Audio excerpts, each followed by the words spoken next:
अफगानिस्तान पे हो नहीं रहा, उधर से भारत G20 पे बात कर रहा है जी। अब देखें, वो कहते हैं कि जी भारत तो नेबर भी नहीं है अफगानिस्तान का, तो what role it can play. तो यहां पे ये बताएं कि हम क्या कर रहे हैं, क्योंकि हमारे पास तो कोई प्लेटफॉर्म नहीं है ना। तो अमेरिका ने वैसे लो लेवल पे हमारे साथ बात की है, उस तरह नहीं बात की अफगानिस्तान पे जिस तरह करनी चाहिए। तो हमारे पास क्या ऑप्शन है, किन प्लेटफॉर्म पे हम अफगानिस्तान की बात कर सकते हैं?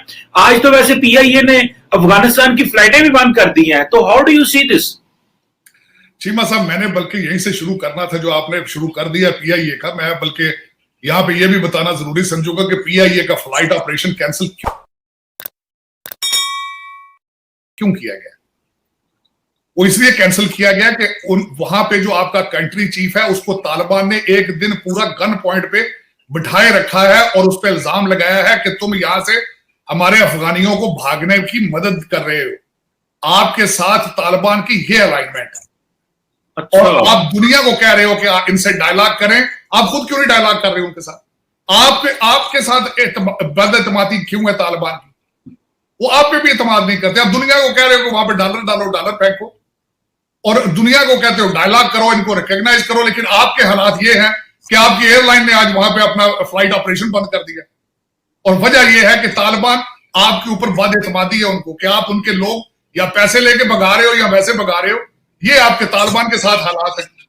मेरे पास शर्मिंदगी, मैं I was very shocked this morning जब मुझे पता चला कि फ्लाइट ऑपरेशन कैंसिल हुआ और दिस वाज द रीजन। और उसमें मैं जो खासकर आगे कुछ चीजें बताना चाह रहा था G20 के हवाले से, मैं सरप्राइज था। मैं जब G20 के बारे में मैं पहले जब देखा तो मैं देखने वालों को यह बताना चाहूंगा कि G20 ग्रुप क्या है। G20 ग्रुप जो है 60% population of the world, 80% economy, 75% of the trade ये G20 कंट्रीज जो है ये करते हैं। बाकी तो मेरा ख्याल है सोए पड़ी सारी दुनिया, मेरा ख्याल है कुछ भी वहां ट्रेड हो ही नहीं रहा। 75% of the world trade is going through these G20 countries. अब ये इस दफा जो इटली में किया, इसमें जो मुझे सबसे ज्यादा तहफ्फुजात है कि इसमें पाकिस्तान नहीं गया, कतर गया है। पाकिस्तानी हमेशा कहते हैं जी हमने दुनिया की मदद की तालिबान को कतर ले जाने के लिए दोहा में, तो ले जाने वाली पार्टी जो है इनवाइटेड नहीं है, तो जो जिनके मेज पर बैठे हैं वो वहां पे इनवाइटेड है। लेकिन यहां पे कोई बिल्कुल किसी के माथे पे बली कोई नहीं, आपके बिल्कुल मीडिया ने उसको कवरेज ही नहीं दी है उसको बिल्कुल।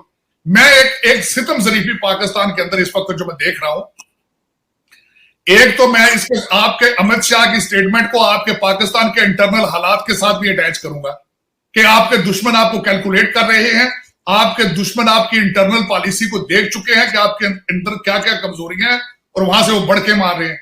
आपको आप लोगों को क्या तमाशा दिखा रहे हैं कि आप नैब पर, तकरीरों पर, तबादलों पर, ये पता नहीं क्या इंटरनल इश्यूज हैं, किन पे आप इतने खराबी है। सारी दुनिया आपके ऊपर, अब वॉशिंगटन पोस्ट भी लिख रहा है, अल जजीरा प्रोग्राम आप पे कर रहा है, इंडिया तो करने ही करने हैं कि जी वहां पे इंटरनल प्रॉब्लम आ चुके हैं। अब मैं इसमें खासकर एक और चीज इसमें ऐड करना चाहूंगा कि G20 तो एक अलग बात है। मैं थोड़ा सा ये भी बताना चाहूंगा कि चाइना और रशिया वहां पे नहीं था, वो इस G20 मीटिंग में वो नहीं गए। और उसमें जो मुझे जो नजर आ रहा है, मैंने शायद पहले भी मेंशन करने की कोशिश की थी कि चाइना ने अपना रुख अफगानिस्तान से मोड़ लिया है। उन्होंने ये डिसाइड कर लिया है कि चाइना और पाकिस्तान की वजह से हम अमेरिका के साथ अपने रिलेशनशिप खराब नहीं करेंगे, क्योंकि इस वक्त वो तवज्जो दे रहे हैं ताइवान पर और इंडो पैसिफिक पर। और जो सबसे बड़ी एक चीज आपके मीडिया ने बिल्कुल कवर नहीं की, वो मालाबार एक्सरसाइज, जो नेवल एक्सरसाइज हो रही है बे ऑफ बंगाल में। वहां पे इस वक्त उसका सेकंड वर्जन है।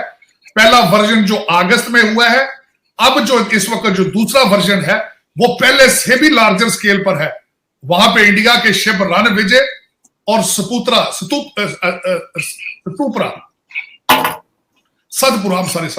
तो जो कि उनके कैरियर है, वो एक्सरसाइज कर रहे हैं। ऑस्ट्रेलियन, जापानीज और अमेरिकन उनके साथ मौजूद हैं।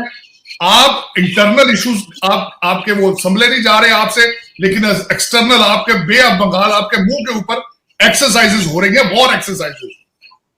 तो इस वक्त सबसे ज्यादा बड़ी जो जरूरत मैं समझता हूं पाकिस्तान को, डिप्लोमेसी तो मैं हमेशा कहता हूं कि कंप्रीहेंसिव कैंपेन की जरूरत है, लेकिन यकजहती अंदर आपको यूनाइटेड होना चाहिए अपने सलामती के लिए, नेशनल इंटरेस्ट के लिए, आपके एस्टेब्लिशमेंट और सियासतदानों को एक पेज पे होना चाहिए और सिर्फ सोचना चाहिए इंडिया और अफगानिस्तान के बारे में, और कोशिश करनी चाहिए कि अमेरिका के साथ रिलेशनशिप फिर बेहतर किस तरह करने हैं, क्योंकि चाइना जो है वो बैकफुट पे नजर आ रहा है। और बिल्कुल इस वक्त जो मेरे सबसे ज्यादा तशवीश मुझे इस बात की है कि सुबह चीमा साहब सुबह के टाइम अब काबुल में 2 डिग्री टेम्परेचर होता है, 4 डिग्री टेम्परेचर होता है। और मुझे एक चीज का सख्त अफसोस है कि तालिबान और पाकिस्तान, इन्होंने ये सोचा नहीं था कि अब सर्दियां आने वाली हैं, ये डॉलर बंद हो जाने, कहां जाएंगे। आप ये देखें इस 21st सेंचुरी में आपने पहाड़ पर चढ़ने का मंसूबा बना लिया, लेकिन वहां से उतरने का मंसूबा ही कोई नहीं आपके पास। आपको पता था वह बिजली बंद हो जानी, आपको पता था वह सर्दियां आ जानी, लोगों ने क्या खाना है, लोग किधर जाएंगे वो। और देखें इतनी बदएतमादी की दूसरी मैं मिसाल देना चाहूंगा कि आप यूरोपियन यूनियन ने कहा है कि 1.2 बिलियन डॉलर देंगे, लेकिन पैसे नहीं देंगे, हमारे लोग खुद जाके वहां इमदादी काम करेंगे। वो जिस तरह आप चाहते थे कि डॉलरों की बारिश टकाटक शुरू हो जानी है, वो नहीं हुई है, अब होगी भी नहीं, क्योंकि इस वक्त दुनिया को कोविड का बुखार चढ़ चुका है, दुनिया की इकोनॉमी खराब हो चुकी है। अमेरिका के अंदर इस वक्त $4 गैलन पेट्रोल है इस वक्त, यहां पे खुद शेल्फें खाली हैं, क्योंकि हमारा खुद हालात इकोनॉमी के ठीक नहीं है।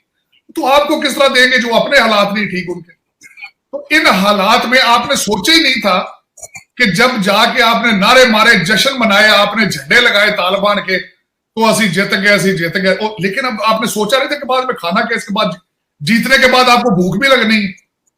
ये दोनों पार्टियों ने नहीं सोचा, ना पठानों ने अफगानों ने सोचा, ना पाकिस्तानियों ने सोचा। अब भूख लगी है, टेम्परेचर ठंडा हो गया, तो उधर से बिजली बंद होनी, रिक्वेस्ट कर रहे हैं नेबरिंग कंट्री को कि प्लीज बिजली ना बंद की जाए।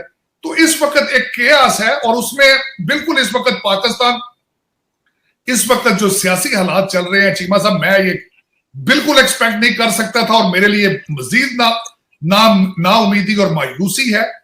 और एक बात इस पे मैं आपकी बात काट रहा हूं तारड़ साहब, मैं लिंक करता जो आपने बात की है। आज इमरान खान साहब ने कहा है कि जो DGISI के 3 कैंडिडेट, मैंने उनके इंटरव्यू करने हैं, और वो खबर ये चल रही है, और ये पहली दफा इस तरह की चीज आ रही है, और इन्होंने इसको, और कोई इस वक्त जो बंदा है इमरान खान साहब की पार्टी का, वो इसको डिफेंड करने को तैयार नहीं है। स्टॉक एक्सचेंज आज और नीचे गिर गई है। इवन के ब्लूमबर्ग ने कहा है कि आपकी जो स्टॉक मार्केट है वो 3rd स्लोएस्ट है। तारड़ साहब, पाकिस्तान, ब्राजील, हांगकांग के बाद जो कह रहे 3rd slowest stock exchange in the world इस वक्त जा रही है। और ये खान साहब ने पॉलिटिकल अनसर्टेनिटी, और ये जो एक चीज है, अब मुझे ये बताया, एक नया मसला खड़ा कर दिया कि जी मैंने इंटरव्यू करने हैं, और फिर मैंने नोटिफिकेशन गैर जरूरी अना में आके ये जो आपने पॉलिटिकल टेम्परेचर को ये हाई कर दिया। सर जरा इस पर भी बात करें। मैं समझता हूं, मेरा मशवरा होगा खान साहब को घंटों में नहीं मिनटों के अंदर इस चीज का डिसीजन लेना चाहिए। ये वो इंटरव्यू लेने वाली जो बात है, कहते हैं नौ मन तेल होगा ना दादा नाचेगी, इस तरह खान साहब ना करो। मुल्क इस तरह के मजाक का मुतहम्मल नहीं हो सकता। आप प्लीज खुदारा एक पेज पर आए अपने एस्टेब्लिशमेंट के साथ, अपनी सियासी, मैं रिक्वेस्ट करूंगा दूसरी पार्टियों के साथ कि इस क्रूशल टाइम में, जबकि अफगानिस्तान की तरफ से, इंडिया की तरफ से गर्म हवाओं का रुख है, प्लीज अपनी सफों में मुतहिद होकर खड़े हों, कोई यकजहती का मुजाहरा करें, कोई पाकिस्तान को बचाने की कोशिश करें प्लीज। इसके लिए वो कहते हैं ना, गलती गुंजाइश निश्ता, अब इस तरह के मजाक करने का टाइम नहीं है। मैं कहता हूं ये घंटों के नहीं मिनटों के अंदर डिसीजन लेना चाहिए खान साहब को, क्योंकि मैंने बताया, मैंने अमित शाह की स्टेटमेंट को भी मैं आपकी इंटरनल इमेच्योरिटी और आपके अंदर इंस्टेबिलिटी के साथ इसको रिलेट करना चाहूंगा। और वाकई आपको इंडिया बड़े बुरे तरीके से कैलकुलेट करके बैठा है, आप प्लीज इससे इज्तनाब करें। और मैं समझता हूं कि तालिबान, जिस तरह मैं बार बार कहता था, तालिबान का कामयाब होना पाकिस्तान के लिए बहुत जरूरी है, और उनकी मदद करनी चाहिए कि उनको टेक्नोक्रेट और उनको एडवाइस करें, वहां पे टीमें भेजें जो वहां पे इंडस्ट्री लगाएं, उनको बताएं कि गाइड करें how to run the country, how to improve the import और एक्सपोर्ट, इंफ्रास्ट्रक्चर बनाए वहां पे जाके, बजाय कि उनके लिए आप दुनिया की मिन्नतें करें कि उनको पैसे दें, क्योंकि पैसों के साथ, एड के साथ मुल्क चलते नहीं है।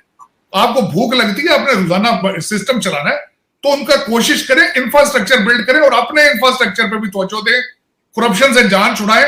ये जो आपके 1000-1500 लोगों ने पूरे मुल्क को यरगमाल बना रखा है, इन चीजों से जान छुड़ाएं।